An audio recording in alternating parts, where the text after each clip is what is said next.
10절 말씀 우리 보도록 하겠습니다. 우리 한번 지금 우리 앞에 거 하나만 더 보여줄까요? 지금 우리가 부활의 의미를 알기 위해서 7가지를 우리가 좀 생각해 봐야 된다. 그래서 첫 번째는 이 땅에서 죄인으로 십자가에 못 박혔지만 하늘에서는 의인이라는 이렇게 판결을 받으셔서 죽음에서 다시 살아나셨다. 예수님이 부활하심으로 예수님은 죄가 없으신 분이 증명되었고 예수님은 의로운 분, 생명의 주님이라는 것이 증명되지 않았습니까? 그런 의미에서 우리가 부활을 통하여 참으로 예수님은 무죄하신 그런 분이라는 것이 판명되었다는 것을 기억하는 것이 굉장히 중요해요. 그래서 그분이 대신 짊어지고 우리의 죄를 짊어진 그 모든 것들이 다 뭐예요? 의미가 있는 거예요. 만약에 예수님이 죄인이라면 부활할 수도 없고, 죄인이라면은 우리를 위해 대신 죽으셨다는 게 아무 의미가 없잖아요. 그런 것을 우리가 봐야 되고, 부활을 통해서 우리의 죄를 주님이 대신 담당하셨다고 했는데 하나님 받으셨구나. 그걸 반대로 생각하면 우리가 죄 사함 받았다라는 확신을 갖게 되는 사건이 부활이라는 거죠.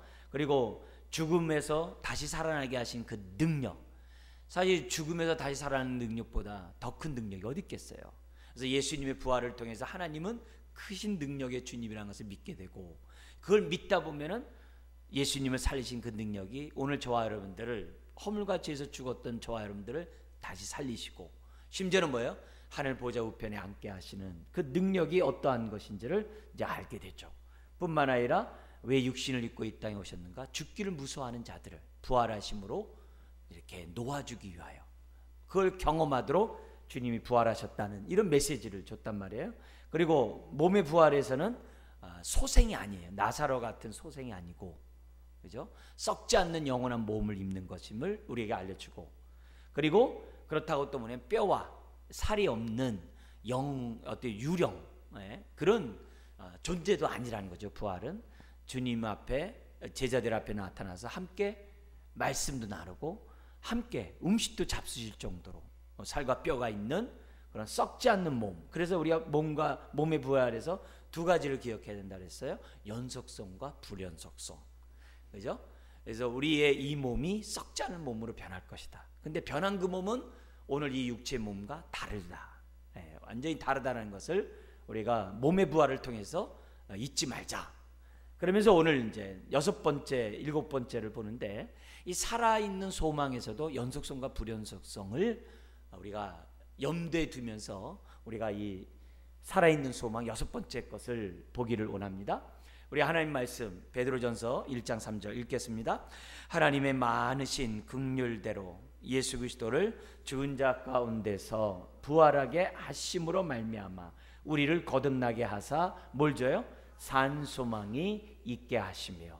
그래서 예수님이 부활의 첫 열매가 되게 하셨죠. 그래서 예수님 부활을 통해서 우리도 부활할 것을 믿습니다. 근데 이 부활하신 그것이 단지 저와 여러분 한 사람만을, 저와 같은 사람들만을 위한 부활이냐 이게요.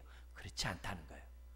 예수님의 부활하심으로 말미암아 우리가 새로운 피조물이 되는 것처럼 온 하나님이 예창조 가운데 만드신 이 모든 만물을 새롭게 창조하시는 그런 사건이 바로 부활이라는 거예요. 그래서 저와 여러분들 인간들만 구원하는 부활이 아니라 만물을 소생하게 하시는 그런 부활이라는 것을 우리가 6번째를 통해서 우리들이 알았으면 좋겠어요. 그래서 하나님의 많으신 긍휼대로 예수 그리스도를 죽은 자 가운데 부활하심으로 말미암아 우리를 거듭나게 하시고, 부활이 있기 때문에 거듭남이 있는 거고, 그뿐만 아니라 그 예수님의 부활을 통해서 우리는 산소망을 가져요. 근데 그 산소망이 개인만이 아니라 우주 만물도 새롭게 변화될 것을 우리들이 기대하게 된다는 것을 우리들에게 보여줍니다. 그래서 1번 한번 읽어볼까요? 그리스도인들은 우리의 개별적인 미래만이 아니라 우주의 미래에 대해서도 소망을 갖고 있다. 몸의 부활만이 아니라 이 세상이 새하늘과 새 땅으로 새 창조될 것을 우리는 부활을 통해서 소망을 갖게 된다는 거죠. 다음 보면 우리 앞에 좀 1번 좀 더 설명하면 이렇습니다. 그래서 우리들이 환경을 보존하자, 뭐 자원을 아끼자, 우리 다음 세대의 것을 갖다 우리가 차용해서 쓰는 거다. 그래서 우리가 하루하루 살 때마다 이 환경을 보존하는 그런 사람이 돼야 된다. 다음 세대의 빚진 자 마음을 가지고 하루하루 살아야 된다. 이런 얘기들을 많이 해요. 근데 그것이 단순히 환경 보존의 입장에서 외치는 것이 아니라 우리는 어떤 소망 가운데 외쳐야 되느냐? 이 하나님이 창조한 이 세상이 새하늘과 새 땅으로 변할 것을 기대하면서 우리들이 환경 보존에 우리가 소리를 지르고 그런 삶을 살아야 한다는 것을 우리들에게 이제 보여주고 있어요. 왜냐하면 온난화를 통해서 나라의 그런 재앙이, 환경 재앙이 우리들에게 온다는 것을 우리 이미 잘 알고 있잖아요. 지금 바다에서 이렇게 커다란 대륙이 막 떠다닌다는 거예요. 근데 그 대륙에 그게 뭐냐면은 그 페트병들, 그 500년이 지나야 썩는 그 페트병들이 대륙 같은 그런 크게 지금 막 떠다니고 있다는 거 아니에요, 바다에. 이제 이런 상황이 이제 심각하죠.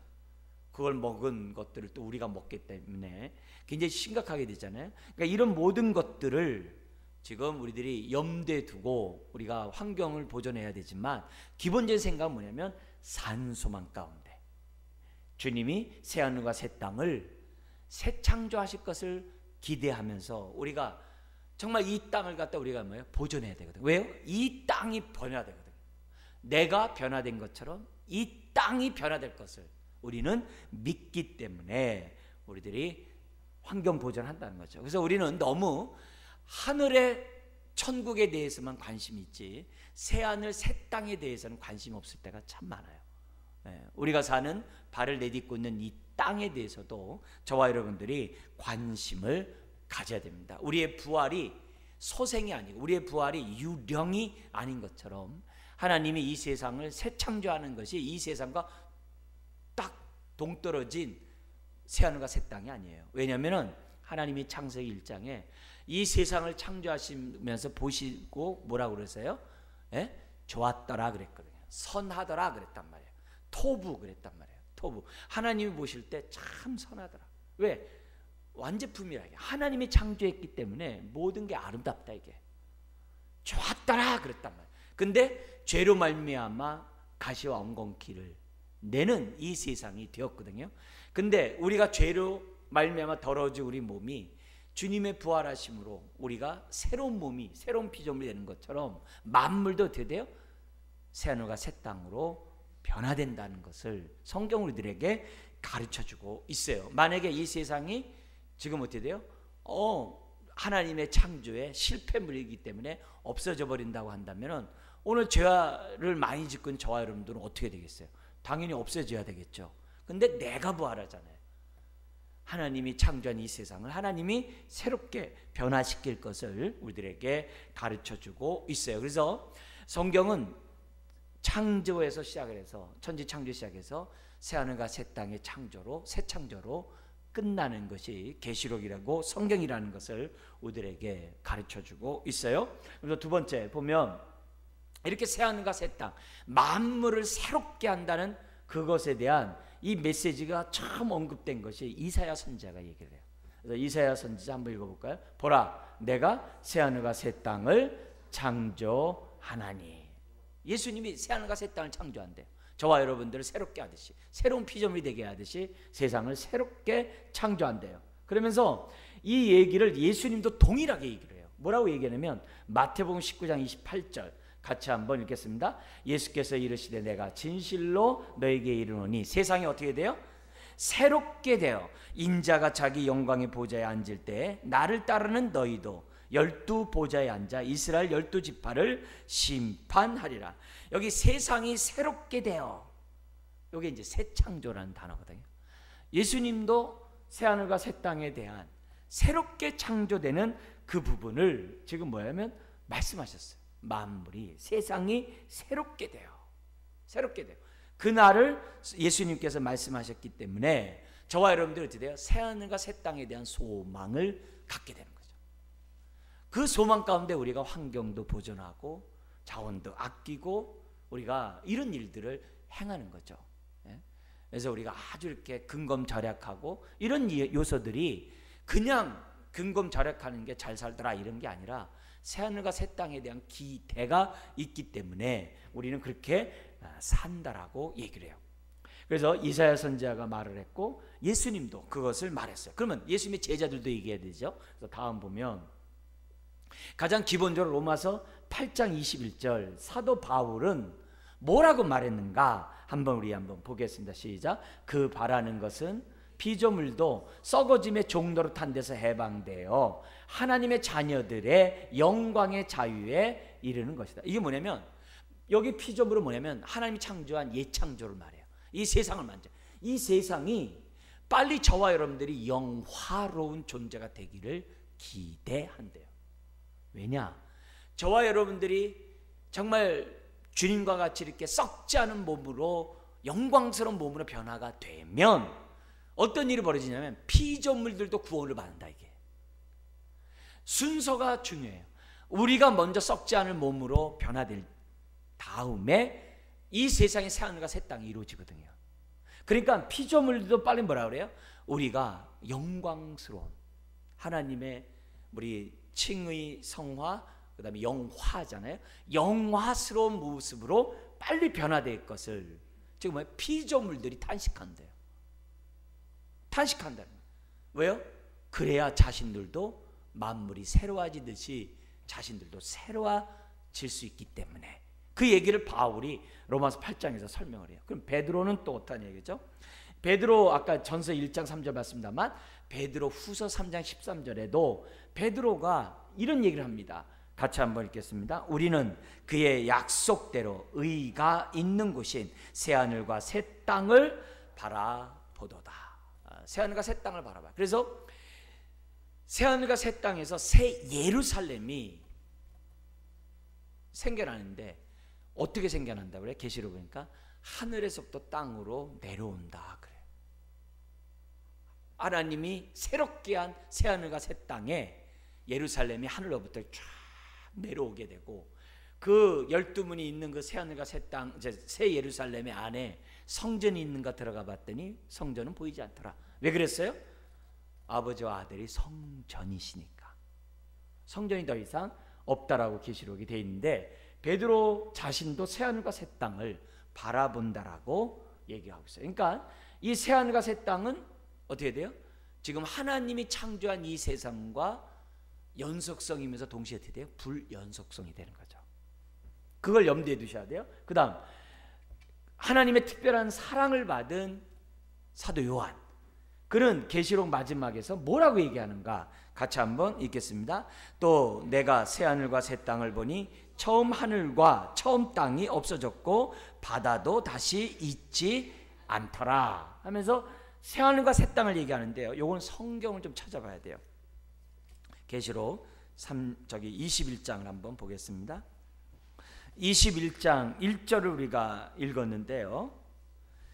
예, 여기 21장을 우리가 읽으면서 1절에 새하늘과 새 땅에 대한 얘기를 했어요.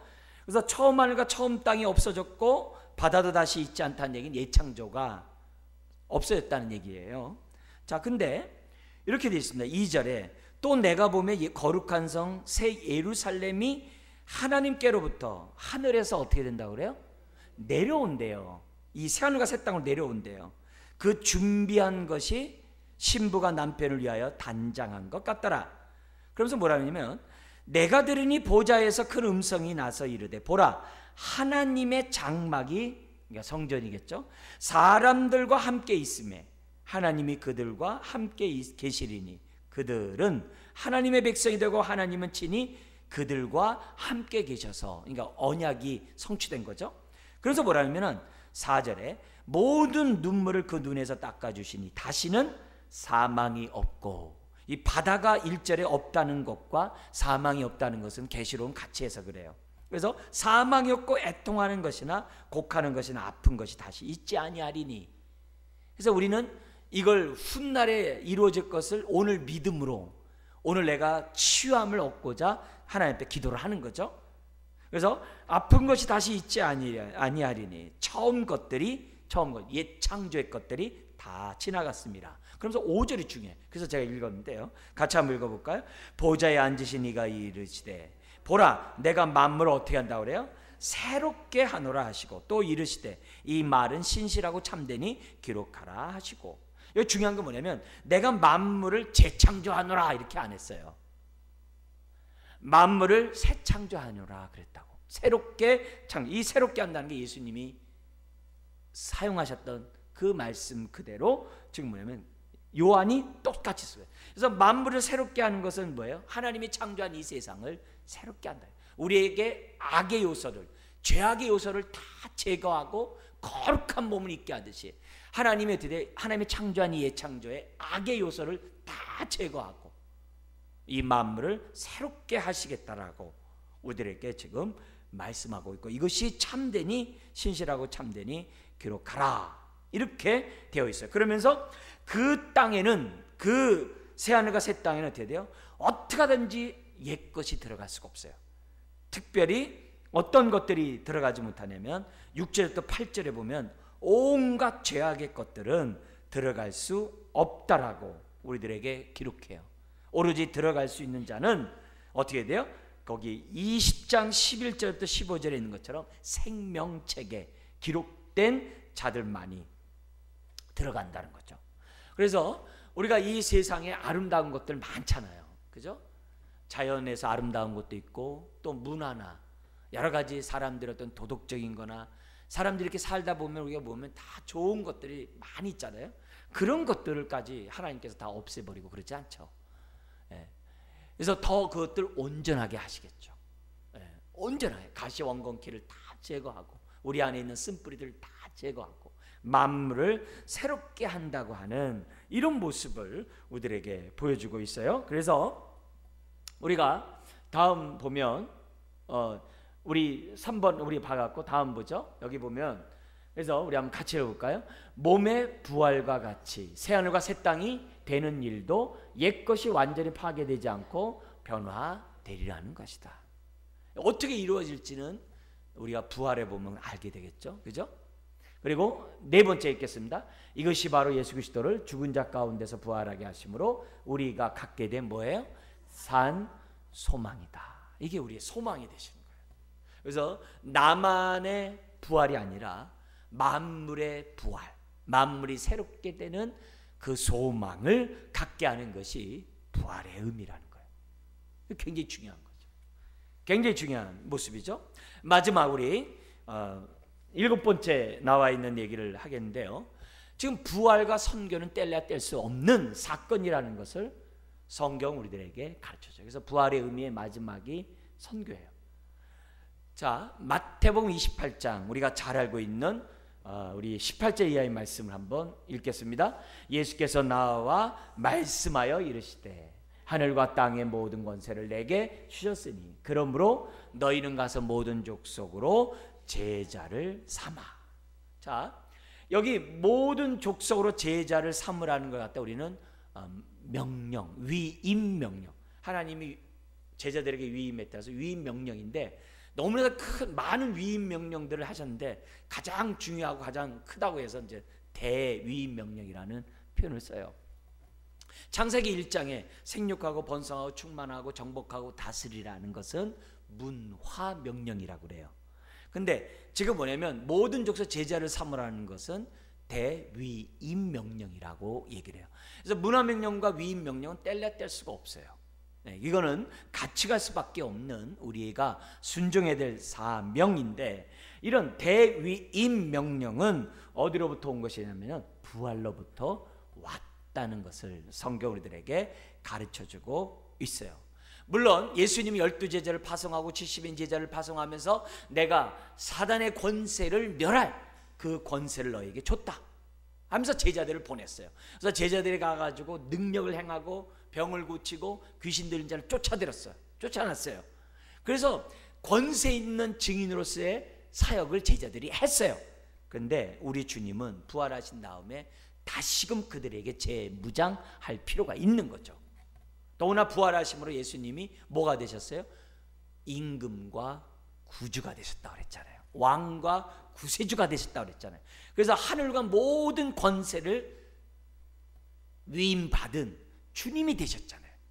그러니까 그분이 다시금 제자들을 파송하면서 명령하는 거죠. 뭐라 그러면 여기 나온 것처럼 하늘과 땅의 모든 권세를 하나님이 내게 주셨으니 그러므로 나도 너에게 명한다. 모든 민족에게 가서 제자를 삼으라고. 그래서 우리들이 이 부활한 다음에 우리 주님은 보다 더 어떻게 돼요? 제자들에게 아주 직접적인 명령을 내리신 거예요. 너는 모든 족속으로 제자를 삼으라. 아버지가 나를 보낸 것처럼 나도 너희를 보내노라. 이렇게 딱 하는 거예요. 그래서 우리가 부활의 의미를 알면 보냄을 받은 자로서의 삶을 살게 돼 있어요. 우리가 오늘 오후 예배 후에 또 우리 각 부서의 선교 팀들이 모여가지고 또 이렇게 모임을 갖습니다만, 교회 존립 목적은 다른 거 아니거든요. 우리가 부활의 증인으로서 우리가 땅끝까지 이르러 우리가 증인이 되고 제자를 삼는 사명을 운수하기 위해서 우리가 이런 선교위원회 모임을 갖는 것 아니겠습니까? 그러니까 이런 것들을 통해서 우리가 이 부활과 선교는 뗄래야 뗄 수 없다, 이런 것을 우리들에게 보여줍니다. 자, 근데 두 번째가 굉장히 중요한 요소예요. 같이 한번 읽겠습니다. 구약 선지자들이 가졌던 말세에 대한 비전은 모든 민족이 예루살렘으로 모이는 것이었지만 신약에서는 그 방향이 어떻게 했다고요? 바뀌었다는 거예요. 이게 달라졌어요. 구약의 모든 선지자들을 보면 열방들이 예루살렘에 와서 조공을 바치고 이스라엘이 세상을 통치하는 것으로 돼 있어요. 열방들이 예루살렘에 모이는 걸로. 그래서 성지순례를 하는 거예요. 성지순례를 해요. 그렇게 합니다. 그래서 지금도 유대인들이 전 세계에 흩어져 있다가 하더라도 어떤 특정한 날이면 예루살렘에 모여서 그들은 의식을 가져요. 의식을 갖습니다. 근데 예수님은 그 반대로 명령을 하셨다는 거예요. 그래서 우리 그걸 갖다가 일본에 뭐라 그러면 구심적 선교에서 원심적 선교로 대체가 돼요. 모으는 게 아니라 가라는 걸로 우리 주님이 제자들에게 명령하셨다는 거죠. 그래서 우리 2번 같이 한번 읽어볼까요? 모든 민족이 교회로 흘러오는 대신 이제는 어떻게 돼요? 교회가 열방을 향하여 가야 한다고 우리들에게 말씀해요. 그 전환점이 된 게 뭐예요? 부활이라는 거예요. 부활이라는 거예요. 그래서 우리는 부활의 증인으로 우리가 살아야 한다는 것을 예수님이 부활을 통해서 우리에게 알려준 거예요. 다음 보면, 그래서 우리가 세 번째 한번 읽어보겠습니다. 온 세상에 대한 예수님의 권세와 온 세상을 향한 교회의 사명은 필연적으로 어떻게 돼요? 연결되었다는 것을 우리들에게 보여주고 있어요. 그렇죠? 그래서 다니엘서 7장 유명해요. 다니엘서 본 환상에 보니까는 자기가 보니까는 하나님이 보이는데 사람 같은 이가 하나님으로부터 권세를 받아가지고 지금 뭐냐면 이 땅에 내려와가지고 하나님 백성을 모아가지고 다시금 하나님께로 인도한다는 환상이 있어요. 비전이 있는데 그 비전 가운데 이 다니엘서 7장이 뭐가 나오냐면은 인자가 권세를 얻음으로 모든 민족이 경배할 것이라는 예언이 있어요. 근데 이 예언을 풀어놓은 게 신약에 나와요. 다음 보면 빌립보서 2장 9절에 11절이에요. 이거는 초대교회 찬송가인데 그 내용의 한 부분이 뭐냐면 이렇게 돼 있어요. 빌립보서 2장 9절 11절을 보면 뭐냐면은 하나님이 예수님을 지극히 높여 부활하게 하시고 보좌 우편에 앉게 하심으로 모든 이름 위에 가장 뛰어난 이름을 주셨다 그래요. 그러면서 뭐라고 그러냐면은 그 주님 앞에 하늘에 있는 것이나 땅에 있는 것이나 땅 아래에 있는 것이 예수님 앞에 무릎을 꿇고 예수를 뭐라고 고백해요? 주라고 고백함으로 하나님이 뭘 받으신다고 그래요? 영광을 받으신다고 했어요. 그러니까 온 천하 만물이 부활하신 예수님께 경배하는 것이 하나님의 뜻이고 또 만물이 예수님을 주라고 고백함으로 하나님이 영광을 받으신다고 하셨다면 오늘 저와 여러분들은 어떻게 해야 돼요? 그렇게 해야 되는 거죠. 그래서 우리가 예수님을 주라고 고백하면은 성부 하나님께는 왜 영광 안 돌리고 예수님을 주라고만 합니까? 그렇게 하면 안 돼요. 예수님을 주라고 고백하면 그 자체가 뭐예요? 하나님께 영광이 되는 거예요. 왜? 하나님의 뜻대로 우리가 순종해서 예수님을 주라고 했기 때문에. 그래서 우리가 주여 주여 한다고. 그럼 주여 주여 하면 성부 하나님은 뭐 찬밥이냐 그런 얘기가 아니에요. 주여 주여 하면 할수록 하나님은 뭐예요? 영광을 받으시는 거예요. 그런 걸 보여주는 거예요. 그래서 다니엘서의 그 예언이 성취되었고, 바울은 빌립보에서 예수님에 대해서 이렇게 얘기합니다. 그분이 부활하시고 보좌 우편에 앉음으로 만물이 그에게 무릎을 꿇고 주라고 고백했고, 하나님 그걸 통해서 영광을 받으신다라고 기록되어 있어요. 그러면 우리는 어떻게 돼요? 예수는 주라고 저와 여러분들이 고백을 해야 한다는 거죠. 다음 보죠. 그래서 네 번째 한번 읽겠습니다. 선교는 부활을 경험한 성도들 모두에게 필연적인 명령이 된다는 거죠. 그래서 사도행전 2장에 뭐냐면 제자들이 부활의 증인으로 전도하려고 딱 그러니까 주님이 뭐냐 기다리래요. 누굴 기다리라고 그래요? 성령님을 기다리래요. 그래서 성령님이 너희에게 임하시면 너희가 권능을 받고 땅끝까지 이런 내 증인, 부활의 증인이 될 것이라고 예수님 말씀하셨어요. 그런 의미에서 본다면 성령님은 또한 어떤 분이세요? 선교의 성령이심이라는 것을 우리들에게 가르쳐줘요. 그래서 사도행전 13장에 보면은 우리 안디옥 교회에서 바울과 바나바가 그 이방인들과 유대인들이 한 몸이로 교회를 세운 안디옥 교회에서 돕고 있을 때 성령이 사람들을 지도자를 따로 세워서 기도시켜요.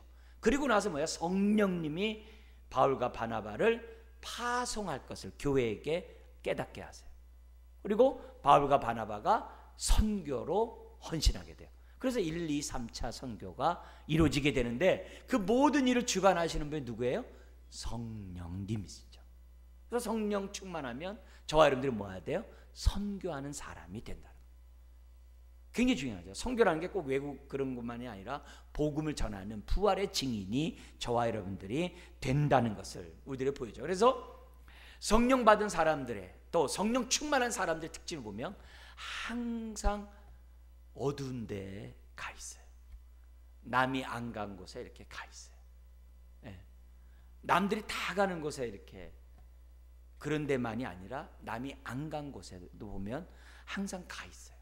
항상 마음이 주님의 마음을 품기 때문에 어디에서 내가 증인의 역할을 해야 하는지를 지금 뭐냐면 성령님이 자꾸 이렇게 깨닫게 하세요. 그래서 우리들로 하여금 어떻게 돼요? 남이 안 간 그곳, 한 번도 복음을 듣지 않았던 그곳, 그런 곳에 자꾸 어떻게 돼요? 가서 증인의 역할을 하라고 성령님이 어떻게 돼요? 이렇게 강권에서 내모는 거예요. 예수님을 광야로 내모라 기도하게 하시듯이 자꾸 이렇게 강권에서 성령님이 우리의 마음을 움직이고 있는 것이 지금 현실이에요. 그래서 우리가 지금 해외 입양 이런 문제를 놓고 우리가 또 기도도 하고 또 미자리 교회를 위해서도 기도도 하고 그럽니다만 우리나라에 들어와 있는 우리 탈북민을 위해서도 저와 여러분들이 이제 기도하고 또 하나님이 어떻게 통일을 이루어 가실지는 모르지만 그래도 우리 이 땅에 와 있는 많은 3만 명이나 넘는 그 탈북민에 대한 우리가 어떻게 돼요? 관심을 가져야죠. 왜요?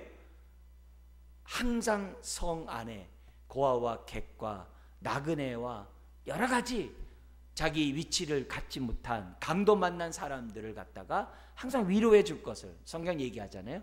그러니까 그런 의미에서 우리들이 항상 그런 분들에 대한 그런 사람들에 대해서 우리들이 이렇게 부담을 갖는 것이 성령님의 인도를 받고 있는 사람들의 모습이라고 볼 수 있다는 거예요. 그래서 우리가 성령 충만하면 막 선교에 대한 열망이 많겠죠. 성령 충만하면 예수를 전하고자 하는 마음이 많겠죠. 예. 우리끼리 막 이렇게 잘 되고 이런 게 중요하지 않아요. 하나님의 뜻대로 움직이는 교회가 중요한 거죠. 그래야 기뻐할 거 아니겠습니까? 그런 의미에서 우리들이 부활을 통해서 우리들이 아는 것은 뭐냐면 우리가 부활에 대한 소망이 있고 부활에 대한 믿음이 있으면 뭐 하라는 거예요? 이제는 부활의 증인의 삶을 저와 여러분들이 살아야 한다는 것을 오늘 이런 본문을 통해서 우리들에게 가르쳐주고 있습니다. 그래서 마지막 우리 성경 구절 한번 읽어볼까요? 시작. 너희가 나무에 달아 죽인 예수를 우리 조상의 하나님이 살리시고 그를 오른손으로 높이사 임금과 구주로 삼으셨느니라. 우리는 이 일의 증인이요. 딱 이렇게 기록되어 있어요. 이게 사도행전 5장입니다만 이런 메시지는 이미 뭐예요? 부활을 경험한 제자들이 사도행전 2장에서 베드로의 설교에도 안증뱅이를 고치고 회당에 끌려가 가지고서 그 산헤드린 공회에 끌려가서도 증거할 때도 다 똑같은 얘기를 해요. 너희가 죽인 예수를 하나님이 살리셨더라. 그래서 사도행전에 보면은 설교 내용이 항상 부활의 주님을 설명해요. 자, 제가 처음에 이 부활의 의미를 얘기하면서 무슨 얘기를 말씀드렸냐면은 우리의 신앙의 기초는 십자가 부활이에요. 그죠? 십자가 부활의 기초를 둬야 우리의 믿음이 참된 믿음이에요. 예수님이 죽을 때 나도 죽은 것을 믿고 예수님 부활할 때 나도 부활한 것을 믿을 때 죄사함과 의롭다함이 있어요. 그게 신앙의 기초예요. 딱 기초죠. 그래서 그것은 또 뭐냐면 복음의 기초이기도 하죠. 가장 기본적이에요. 근데 이 십자가 부활이 어떻게 돼요? 균형을 이루어야 한다 그랬어요. 왜냐하면 많은 경우에 십자가에서 은혜를 많이 받는데 부활에서 은혜를 잘 많이 못 받아요. 십자가를 찬양하고 십자가를 말하는 것들은 너무 많은데 부활에 대한 얘기들은 너무 협소한 게 현실인 것 같아요. 그러면 그만큼 어떻게 돼요? 하나님의 은혜를 체험하지 못하고 그만큼 하나님의 능력을 덧입지 못해요. 한 예로 옛사람을 벗어버리고 새사람을 덧입는 삶을 살아야 되는데 그렇게 살지 못해요. 그냥 마음은 온유로되 육신은 약하도다 이것밖에 못해요. 그러니까 우리가 머리로 하는데 삶에 순종이 없어요. 왜 그러냐? 부활에 대한 이 지식이 부활에 대한 그 능력이 너무 뭐예요? 십자가에 비해서 너무 왜소하고 협소하다. 그러니까 결국 그거는 뭐냐면 십자가의 의미도 제대로 모른다는 거와 똑같아요. 왜요? 부활의 능력을 덧입은 만큼 십자가의 능력을 덧입을 수 있고 부활의 능력을 정말 덧입은 만큼 십자가의 의미를 깨달았다라고 말할 수 있거든요. 이게 굉장히 중요해요. 그래서 오늘 저와 여러분들의 신앙생활은 부활의 능력 가운데 사는 거예요. 그래서 바울은 빌립보서 3장 10절에 고난과 부활의 능력을 덧입고자 이렇게 안 했어요. 자기는 부활의 능력 가운데 고난의 신비를 알기를 원한다 이렇게 얘기를 해요. 그거 굉장히 중요한 얘기거든요. 오늘 우리들이 이렇게 의롭다함 받은 것이 뭐예요? 부활했기 때문이거든요. 그렇다면 우리의 신앙의 기초가 부활로 시작을 해야 한다는 거예요. 그럴 때 예수님의 십자가의 의미를 깨닫게 되고 감사하게 되고 그만큼 어떻게 돼요? 저와 여러분들이 십자가를 짊어지는 삶을 살 수 있는 거예요. 그래서 우리가 왜 자기를 부인하고 자기 십자가를 지고 주님을 따라가지 못할까? 부활의 능력이 없어서 그래요. 부활의 능력이 없어서 그래요. 그래서 우리가 십자가의 능력만 덧입으려고 하지 말고 십자가 부활이 이렇게 균형 있게 우리들이 깨닫는 가운데 살아야지만이 저와 여러분들이 그만큼 능력 있는 부활의 증인이 될 수 있다는 거예요.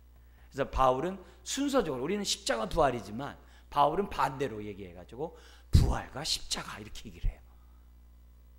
우리가 예수 믿을 때는 십자가 부활이겠죠. 그러나 믿고 난 다음에 부활과 십자가 순차적으로 볼 때는 또 십자가 부활 이렇게 또 십자가 부활 이렇게 갑니다만 우리가 그래도 처음으로 시작할 때는 부활서부터 시작하려고 하는 그런 의식들을 의도적으로 가지면 그만큼 우리가 어떻게 돼요?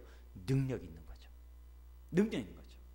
이게 참 재밌는 것이 십자가 얘기하면요 맨 위로 얘기만 해요. 근데 부활해 하면 뭐예요? 계속 증인 얘기만 해요.